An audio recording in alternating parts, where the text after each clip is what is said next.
Hello and welcome. You are watching Perspective. I'm your host Shahzad Raza. What would transpire in the meetings between the committee of the government and opposition leaders? This is the main topic we are going to discuss in this program, and I'm joining by in the studio Daniyal Sheikh. He's a political analyst. Thank you so much, Daniyal sir, for joining us. On the video link, we are joined by Ali Rashid. He's the spokesperson for Sindh government. Thank you very much, Ali Rashid sir, for your participation as well, and Barrister Safi, Ullah, Ghauri. He's a political analyst. Thank you so much, Barrister Safi, for joining us as well. Daniyal sir, without any delay, I would like to ask you, discussions going on, and in general, what is your hunch, your prediction? What are going to be the result of these negotiations? Both sides are not speaking, formally, but we heard that some demands verbally were communicated. Well, you see, the first and foremost, most important, or the thing that's going to predict is whether they're going to sit together or not. Because now they are sitting and talking. This itself is a achievement. More than achievement. A few months ago, it was something that was we couldn't. It was not imaginable. So after that, once you see political people sit down, and there's a famous saying, "Politics is the art of possibility." And in countries like, and especially in Pakistan, politics is the art of impossibility. What seems impossible, you see it happening in politics. Now, as a student of politics and as a citizen of this country, I hope and pray that the senior element within PTI manages to convince the rather not so sane element, and they should sit down and discuss at least their future course of action, especially considering the fact that despite political differences with the federal government, they are sitting in the provincial government. No, but when you say politics is the art of making impossible possible, but isn't it the thing that you should have some personal and self-realization? There was a time when they resigned from the National Assembly and the Provincial Assembly saying these people are thieves and robbers and we are not going to sit with them or share the floor with them. And now they are the same people and you are going to sit with them across the table, discussing your demands or the charter of demand, whatever you call it. It's a very interesting point that you have just raised. See, the thing is that they tried everything, but not just them. Even if you look at the Fradi movement in Balochistan, other rebel movements all over the world, ultimately they realize that this way of politics or of agitation, it's not enough to bring down the state. Or see, basically they don't want a revolution. They want their leader, their incarcerated leader, to be prime minister and work within the system. So bringing down the entire system is counterproductive for them. And like there's a famous saying, the definition of insanity is trying the same thing over and over again. So now when they've tried everything, they've given their final call, I feel that they have realized now what battalions can they call upon. They have tried everything and it has backfired. And also I feel that there's a lot of pressure on them from within, especially because of their from within the ranks of the same political party, PTI. Not just within the ranks, within the provincial government that they're running, the people of the province, the deteriorating law and order situation, the conduct of their chief executive, the chief minister, the way he behaved in D Chowk, the height of irresponsible behavior that he showed, and above all the way he misled the crowd. He brought them here, and then when he all of a sudden he changed his mind and he just escaped, and then after creating that usual ruckus that he's been doing since. So there's a lot that needs to be done within their own ranks. Exactly. A lot of soul searching is required within the party. You're absolutely right. Ali Rashid Saab, how hopeful you are that these negotiations would be a success? Dekhen, I am very hopeful, and I hope for the sake of the country that these negotiations will go through. And so far, I think the kind of body language and the kind of statements which we are getting from both the sides are very welcome. It's very pleasant.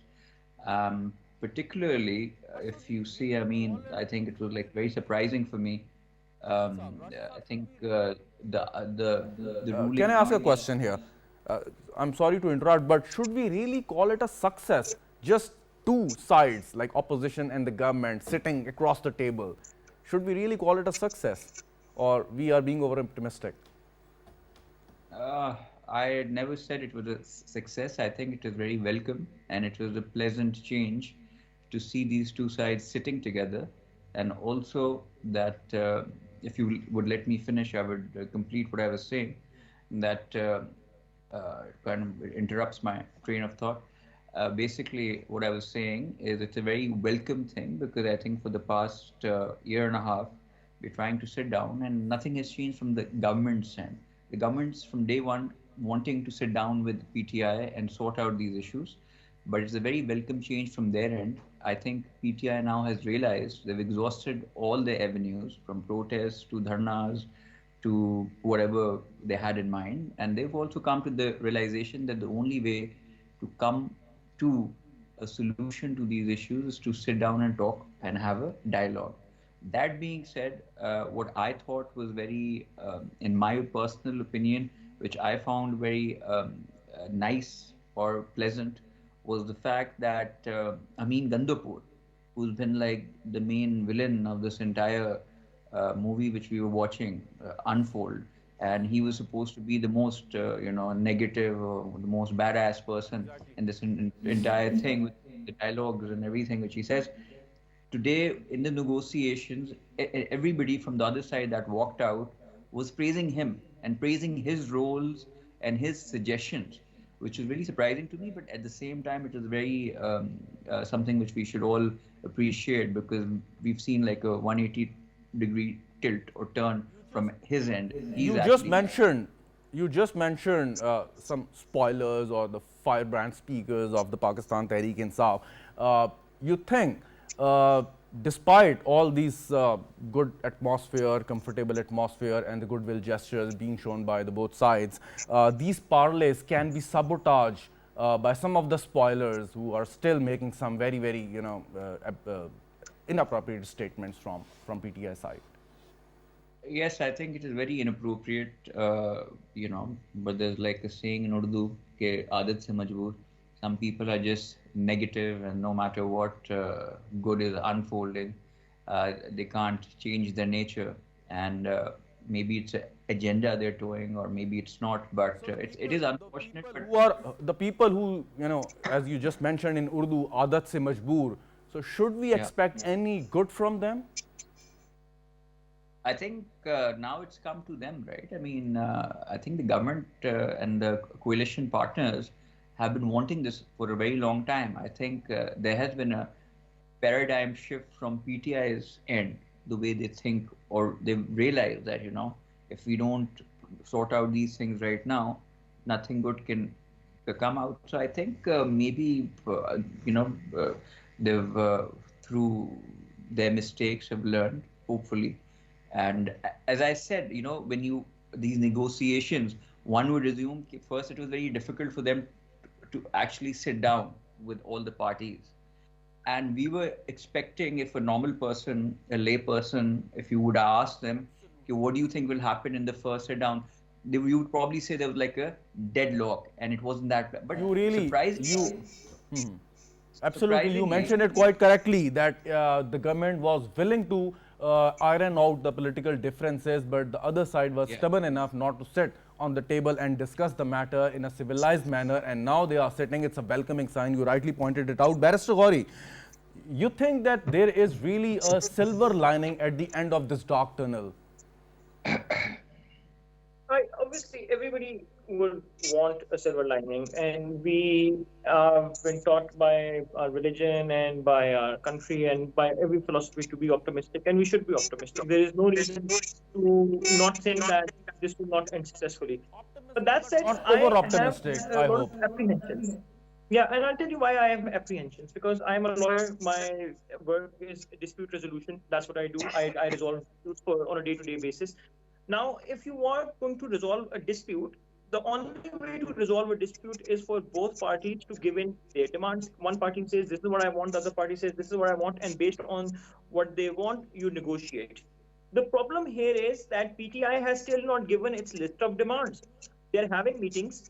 Their only demand so far is that we are going to go to our supreme leader Imran Khan, and he is going to give the demands. So the government has permitted them to do so. They have permitted But meetings. you They've had you meetings. must have heard the statements made by the PTI leader, including Umar Ayub Khan. We know what types of demands they are going to make in written, and the topmost demand is the immediate release of the party former chairman. How it is possible No, that that's you should just release a convict on mere discussion on the table? yeah. I mean, he So was convicted by the court of law. yeah, and I want to explain that this is not this is just an oral demand by Umar Ayub and some other party leaders who have just made it themselves. They have so the, 6 demands were made. Obviously, all of them were downright weird. One of those 6 demands was that Imran Khan will get to make the final demands. So it's like going to a genie who grants you 3 wishes, and one of the wishes is grant me 1,000 wishes. So that's literally what one of the demands is. That one of the demands is that He's Imran Khan will desperate to come out of the jail, and he's trying to strike a bargain with the government that, well, give me some concession and all will be fine. I mean, is it what our law would allow? No, obviously not. I think it goes without saying that the government is not in any position to agree to such a demand either. There is only 2 ways that this demand of releasing Imran Khan and all other political prisoners, which they say are 5,000 prisoners, the only way this could be done is either through an NRO, which is something that PTI would probably Barrister Saab, taking advantage of your presence and your expertise in this field, particular field, why do we call them the political prisoners? I mean, they are not, imprisoned or given the sentences on the basis of their political affiliation, but why they were involved in some heinous crimes? No, I'm not calling them a political prisoner. PTI is saying that they want the release of their political prisoners. In the PTI's wording, they have been termed as political prisoners. I am not suggesting that they are political prisoners at all. Well, actually, some of them may be. And we have discussed this previously as well on various shows. The reality is that the vast majority of them are convicted under criminal offenses that exist under the law. They have absolutely no affiliation with any political parties or anything of the sort. There are a bunch of people who were arrested under the MPO. Now, the Maintenance of Public Order Act is deemed as a political tool. Historically, in Pakistan, it was used to arrest political parties. So it can be presumed, therefore, that people who are arrested under the MPO are the political prisoners that are being mentioned. However, there is no such provision in law that would deem them to be political prisoners. And it's only courts who have suggested that MPO is used for political means. I personally do not subscribe by that. But since you asked, I'll get back to you on this, Barrister Saab. But of course, I'll get back to you on this. I have a couple of questions. But Daniyal Sheikh Saab, although they have to give their charter of demand in written, but so far the statements we are hearing from the senior PTI leadership, the topmost demand is going to be the immediate release of the party former chairperson. Is it realistic? I mean, the person was involved in some crimes, convicted by the court of law. It's not the mandate or the prerogative of the dialogue committee to just give them assurance that, well, he would be released in a matter of days. It's up to the court of law. You're absolutely right, but you see, being incarcerated, basically jail is a correction facility. So as far as any criminal conviction is concerned, there's 2 elements that determines the punishment, which is actus rea and mens rea. Now, during this period, the act has already been committed, and at that point the mens rea is very obvious. They wanted to tear down the state. But having said that, now if this person has that realization, so, and which will be seen through his conduct. See, if a person behaves very well during his sentence, he is given some relief from the courts. So in this, if they forego their former way of politics, I'm not saying he's going to be released immediately, because some of his sins are beyond redemption. But having said that, when this will be brought before the court, which sins are those, by the way? Attacking the military installations and dismantling the statues of our Shodas, that's a bit that's crossing every limit and every line. So, but having said that, so now if during his incarceration, if he realized his mistake, see, now the one of the biggest issue that nobody is realizing, Pakhtunkhwa is the population of Pakhtunkhwa is more than 40 million people. They cannot be left at the behest of this kind of politics. especially when bloodshed is widespread, when terrorism is proliferating all over the province. We need a larger political consensus in that province, because if terrorism is not curtailed, if the sectarian violence is not curtailed over there, it's going to spread throughout the country. All right. So and we have already suffered.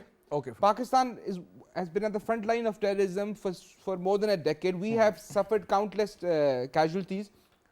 This thing has to be curtailed, and for them to feel responsible, they have to be brought on the table, and they have to work with the federal government. Let me narrow down this question. Is it a realistic demand that they're saying their leader should be released immediately? See, okay, I'll give you an example. It's not, I believe. Of course not. Of course not. But see, no. And it's, I mean, we can assume, and you can assume that it's going to be the foremost demand by the PTI when they are going to give the in return the charter of demands maybe next week. Sir, there are two things. First of all, in politics, you have to be flexible. Every politician who has done politics in grassroots level, he knows whenever there's a conflict, for instance, there's some kind of an incident happen, and a councillor or a member of Provincial Assembly, National Assembly, people gather and come to him, and they come with 4 demands. We want the police officer changed, we want a new investigation officer, we want an FIR according to our wishes. 4 demands are given. Now the administration and the politicians sit together. Sometimes 2 are met, sometimes 3 are met, sometimes 1 is met, sometimes neither are met, and then the state decides to enforce its law.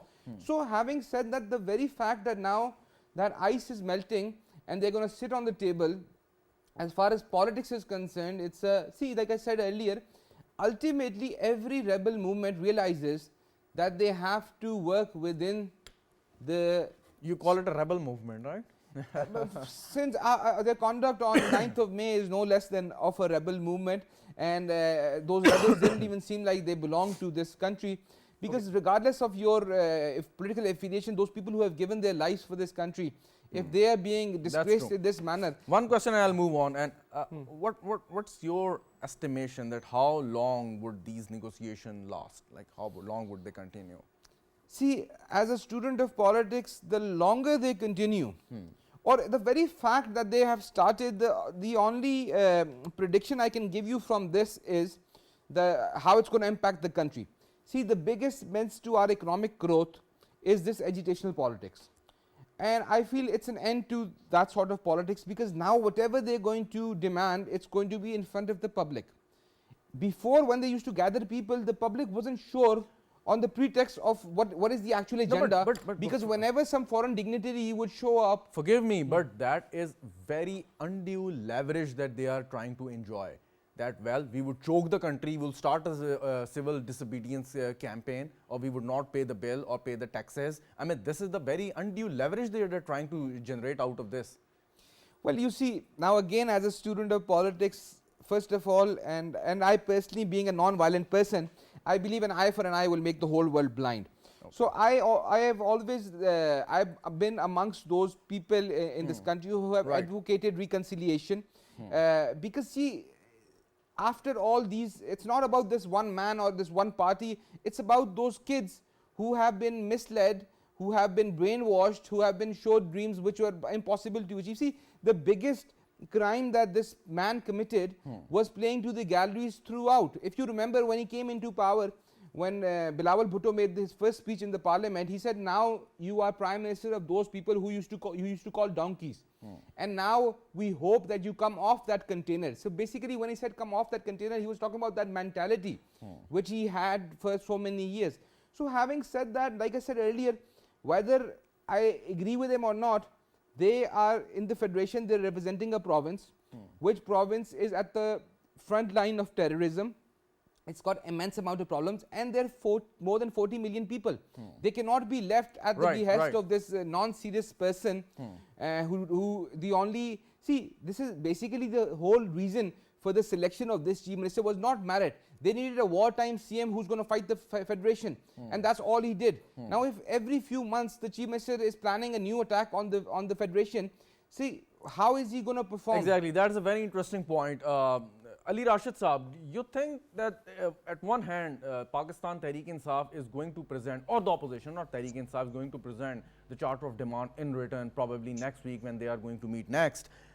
the government side, should they be given some, be giving some sort of written demands to the opposition that they would behave, they would not, orchestrate another May 9 or choke or trying to choke the economy of the country? Should the government side be asking for some assurances as well? I think that was the pretext of these, dialogue, and we wanted PTI to stop this culture of protest where they're targeting the economy, the civil disobedience, bringing out people, and under the garb of peaceful protest, coming armed. Their chief minister Gandapur, who's coming and saying, hum sare pe kafan baan ke aa rahe hain. Those weren't peaceful protests, and nothing peaceful came out of that also. And let it be police personnel, let it be rangers, or let it be PTI workers, whoever was martyred during those times were all Pakistanis. So Pakistan was the only loser out of whatever came out. So yes, we do expect this from them, and we are hopeful. But I think something very important which we are not discussing right now on this show is, since we're discussing all the outcomes and what might happen, is the decision which is supposed to come out on Monday. And I see two legal experts sitting on the show. So I'm just wondering, it is my question to the panel that, if Monday this $190 million case which comes again, Ali what do you Rashid, think after that? two points. I mean, you just mentioned कि sir पर कफन बांध के आ रहे हैं. I mean, that is not the first time they said or done that. You remember the first dharna when the similar scenes and the sights you saw, outside the Parliament House at the D Chowk, number one. And number two, you think the Pakistan Tehreek-e-Insaf or the opposition, they're deliberately delaying presentation of the Charter of Demand, waiting for what type of verdict they would get from the court? Only after that they would, prepare their strategy if they are going to again going for the confrontational politics, or they are going back to the committee room and discuss these points in a civilized manner.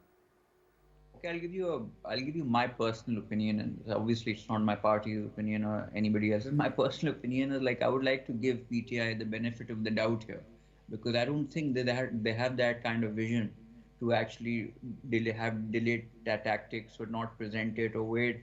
I think they are in such disorganized state right now with so many factions within the PTI.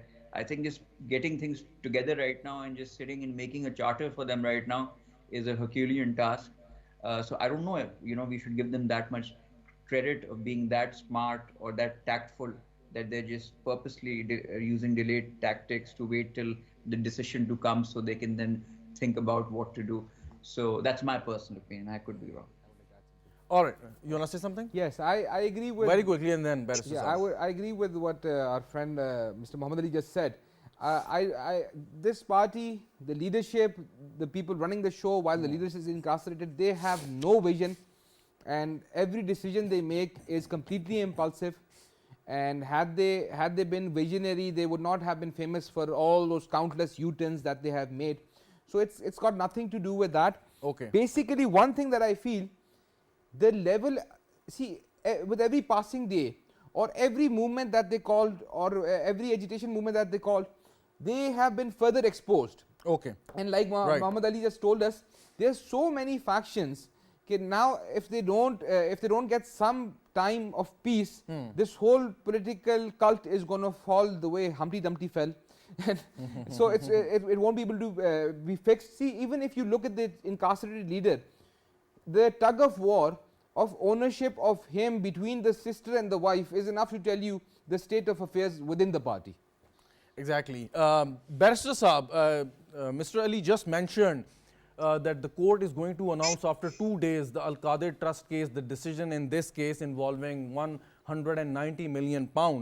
You think that the decision, whichever way it could go, will influence the course of action right now the Pakistan Tehreek-e-Insaf is taking?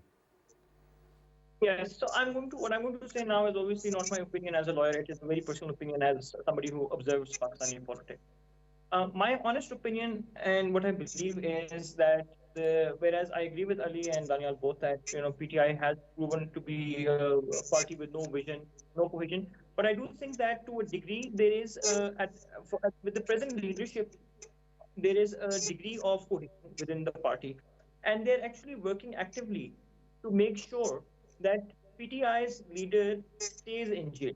They also realize that when he comes out, he's going to create an absolute chaos within the country. They have learned that he's the problem. In fact, on multiple occasions, many leaders within PTI have consistently said that, we agree to negotiations, we agree to these things, demands presented by the government are reasonable, but the leader is not agreeing.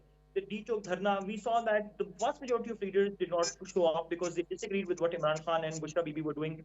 But because they understood that these two leaders are trying to throw the whole party, the party workers, everybody. Point well taken. But my question was, Barrister Saab, my question No, was, and I'll make it simpler.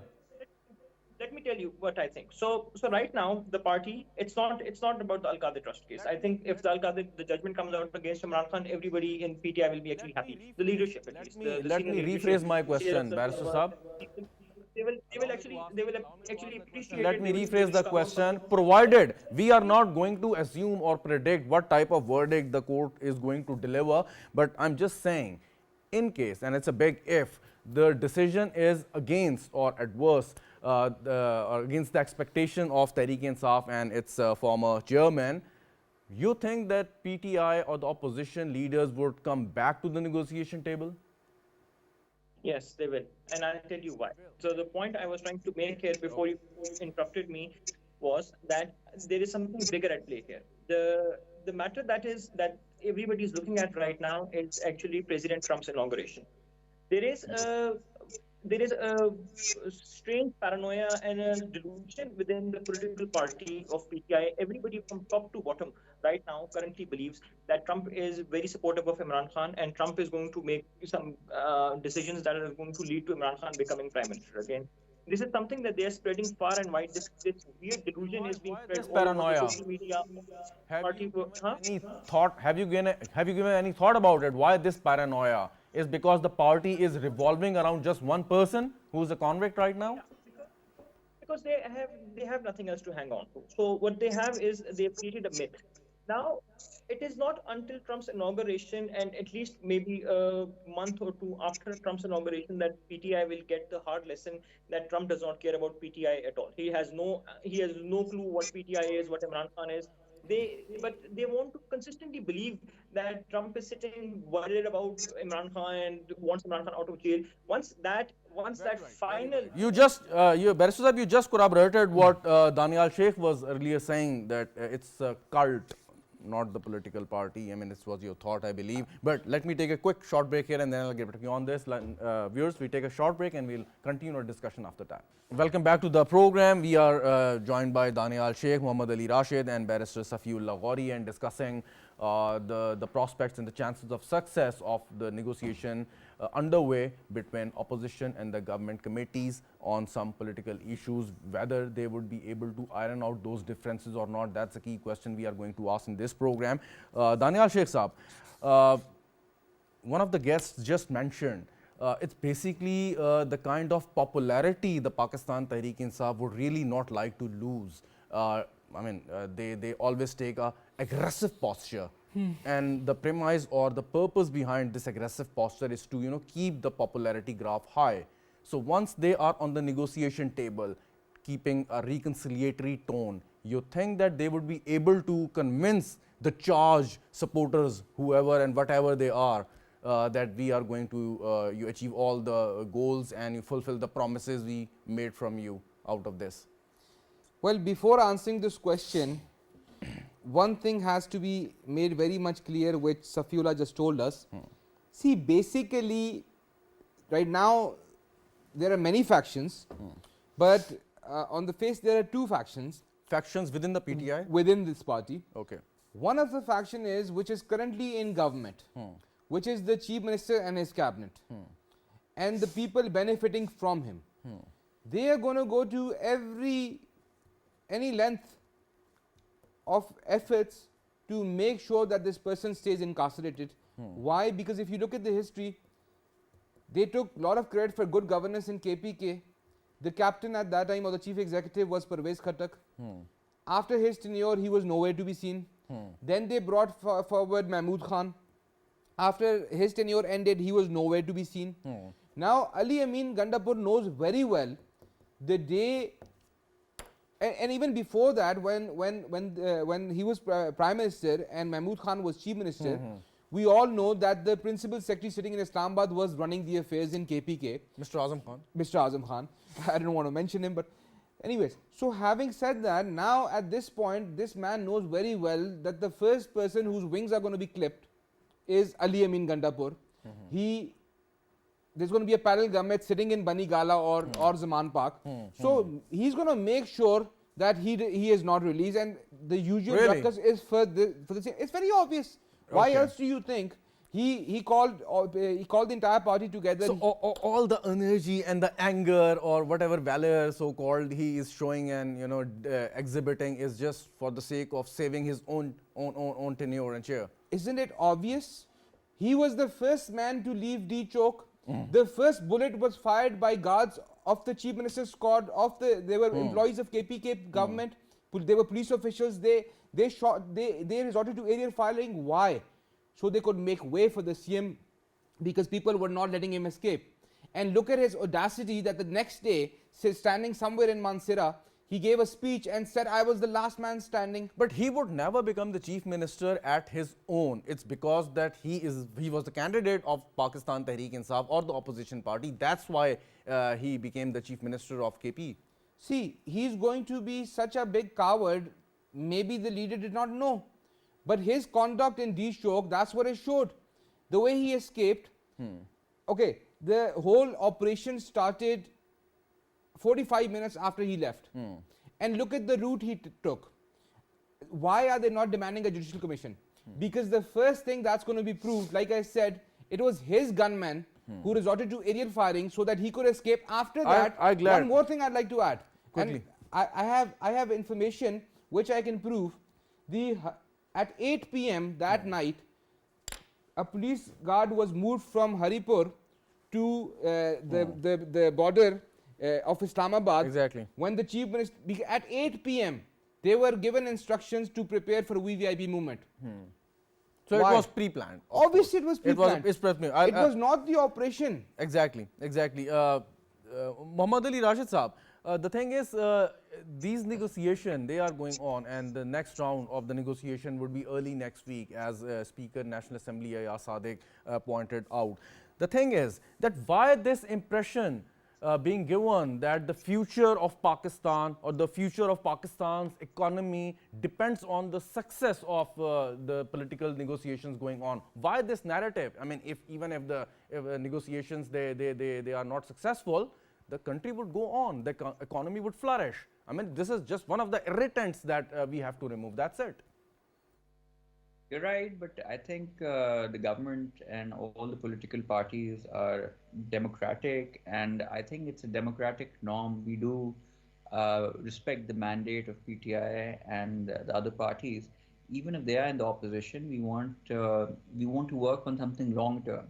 In the past, what we've seen is as soon as there's been a regime change or there's been a different political party or ruling party, their policies have changed. It has shaken the investors' confidence. Foreign investment has withdrawn.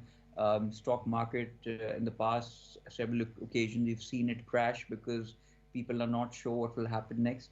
So we want to make an economic charter that no matter in the future, right now, we're in power. Who knows who will be in power tomorrow?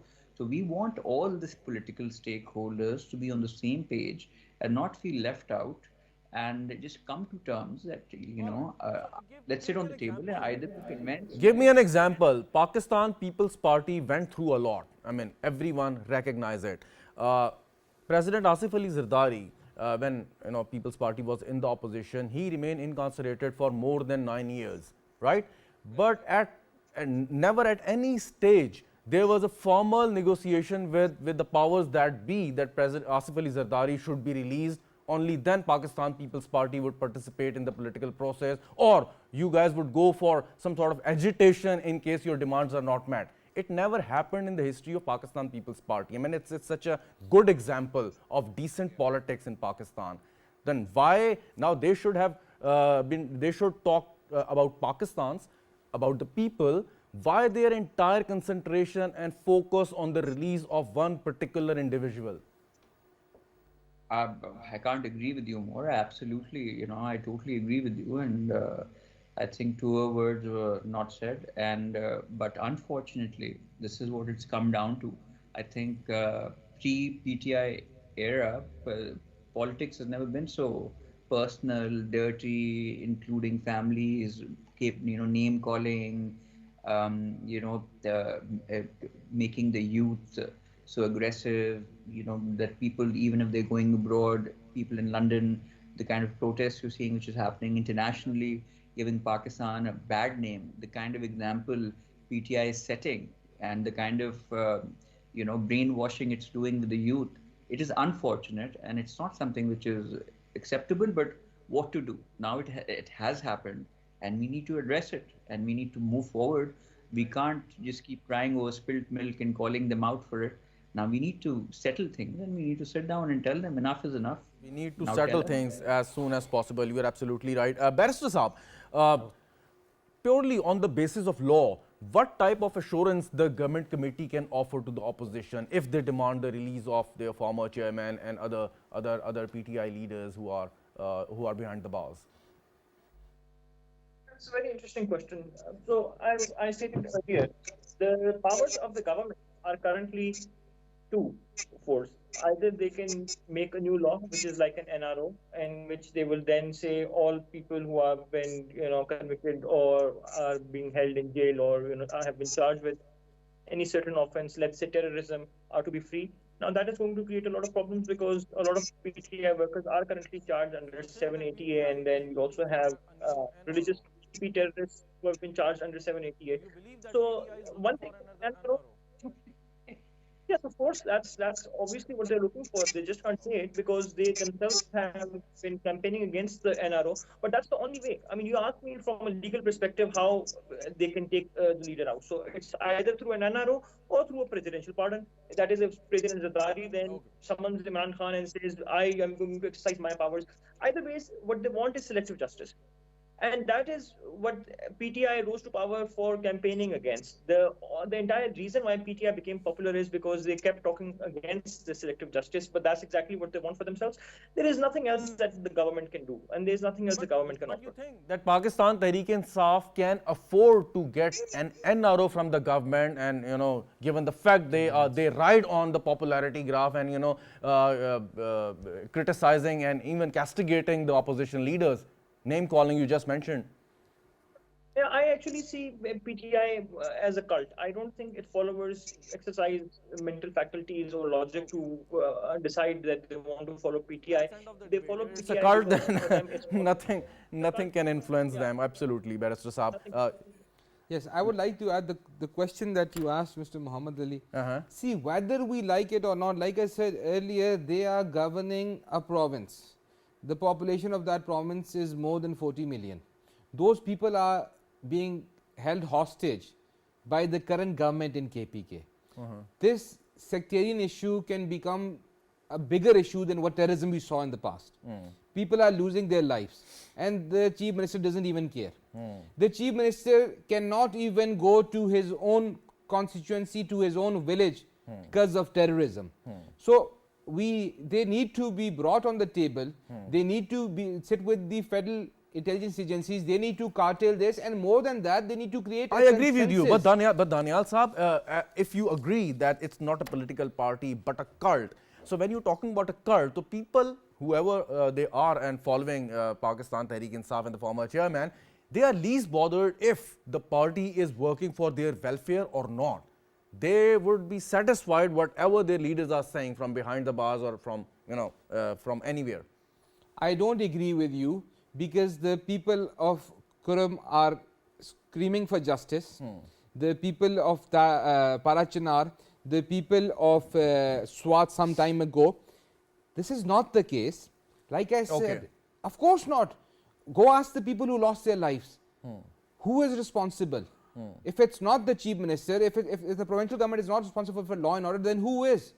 Now, ultimately, when those people will be forced to pick up arms, we're going to see a new movement, and ultimately they're going to start attacking the state. Why? Because the state has failed to protect them. No, but it's been more than 10 years they are ruling KP province, and the people are wise This enough. kind They of- have the political wisdom to decide if they are good for your province or not. This kind of So violence, this is the question many parties, you know, the parties who are opposing to PTI, they are asking that why you guys are voting for PTI, which has done nothing for you.